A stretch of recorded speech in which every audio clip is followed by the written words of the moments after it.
you curious about the 476 Virtual Fighter Group training pipeline? Well, you're probably not alone, and in this video I'll try and pull back the curtain in an effort to shed a little light on how the process works, and more importantly, why things are set up the way they are. So first, let's get a little background out of the way. The 476 was started back in March of 2012 with the DCS A10C. The group was founded with the goal of flying using real-world tactics, techniques, and procedures, whilst fostering friendships and camaraderie in an enjoyable multiplayer simulation experience. And this original ethos still holds true today. The 476 is probably most widely known for its Air Weapons Range Objects mod, which adds a variety of 3D models, textures, and targets to the NTTR complex in the DCS Nevada map. If you're unfamiliar with the NTTR, it's the largest contiguous air and ground space available for peacetime military operations in the free world. The range occupies 2.9 million acres of land, 13,000 square miles of airspace, and hosts a variety of targets. The 476 Air Weapons Range Objects mod faithfully recreates these targets in DCS. Furthermore, the 476 website also hosts a variety of planning aids and tools such as the NTTR tab, where you can examine various ranges, and the Google Earth Network link, which lets you view the NTTR targets in airspace. Another item which the 476 is well known for is the public release of the Combat Aircraft Fundamentals publication for the A10C, or 3-3. It's a fairly comprehensive document which encompasses a wide variety of topics such as fundamental employment procedures and techniques, mutual support, attack geometry, and planning considerations. It's pretty jam-packed with graphics and images, and you may find it interesting. So, as I make this video in January of 2022, and the 476 approaches nearly a decade of simulation experience, I hope it's not too pompous to say the 476 has figured a few things out and added value for its members, and hopefully the community too. With that out of the way, let's answer the question, how does the training pipeline work? The pipeline typically starts with a trip to the website, an introductory post, and joining the Discord. When recruitment opens, a candidate completes an application which encompasses some general questions pertaining to one's interest in joining the group, past aviation or simulation experience, and specific airframe experience. Candidates are free to be as brief or verbose as they desire, but past experiences have shown that those who spend a little bit of time putting forward a solid application tend to perform better throughout the training pipeline.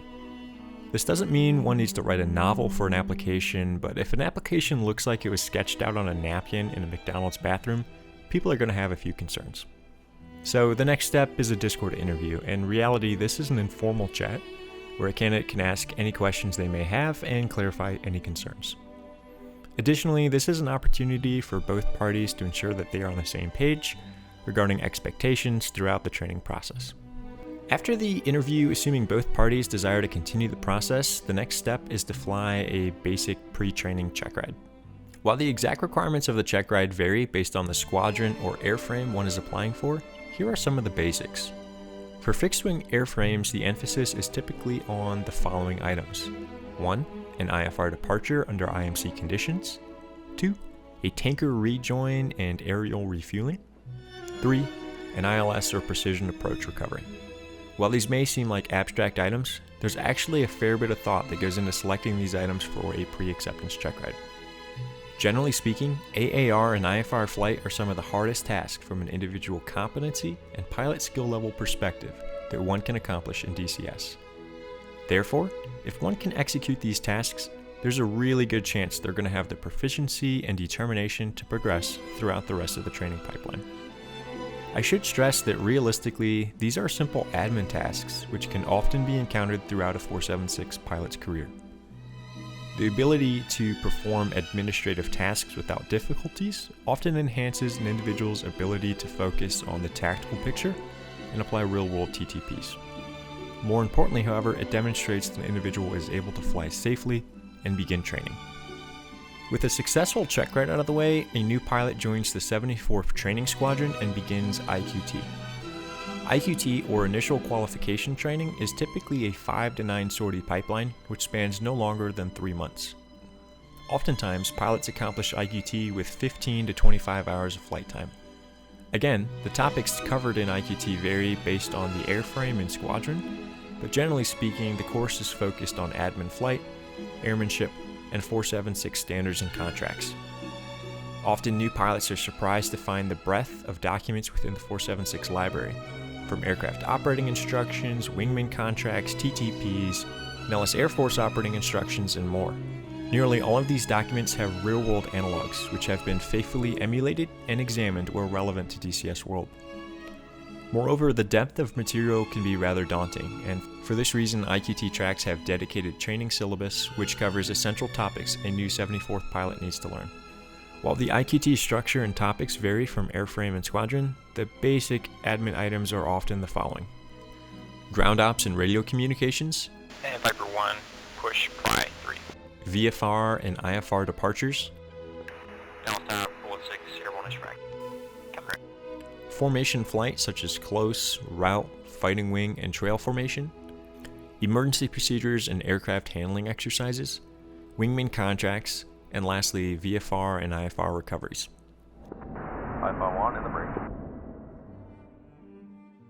After completion of an IQT check ride, a pilot receives a BMC or Basic Mission Qualified rating and is formally accepted into their respective combat coded squadron where they will begin MQT. MQT stands for Mission Qualification Training, and this is where pilots will learn how to employ their aircraft in the tactical environment. For multi-role fighter aircraft, there are typically 2 blocks of instruction: an air-to-air block which encompasses various topics such as tactical maneuvering, BFM, ACM, radar intercepts, and BVR. Additionally, there is a second air-to-surface block which encompasses various topics such as freefall munitions, sensor employment, PGM employment, threat avoidance, evasion, and suppression. These blocks are typically 10 to 20 sortie pipelines which spans no longer than 6 months per block.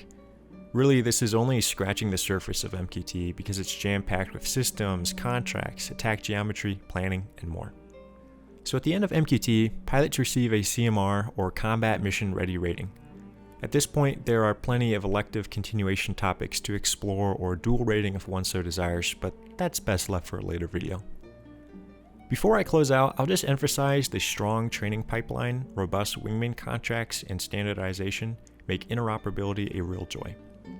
Whether you predominantly fly during US times, EU times, or any other time, a 476 pilot can have confidence flying with a new wingman who has gone through the same training and feel right at home. Moreover, the robust roster of active 476 pilots are often individuals of significant character, and it's been a real pleasure to fly with like-minded folks. At the end of the day, this is a hobby, and it's the friendships made, common experiences, and people we fly with which make this such an engaging pastime. If this sounds like something you may be interested in, then I strongly encourage you to come join the 476 community. Thank you.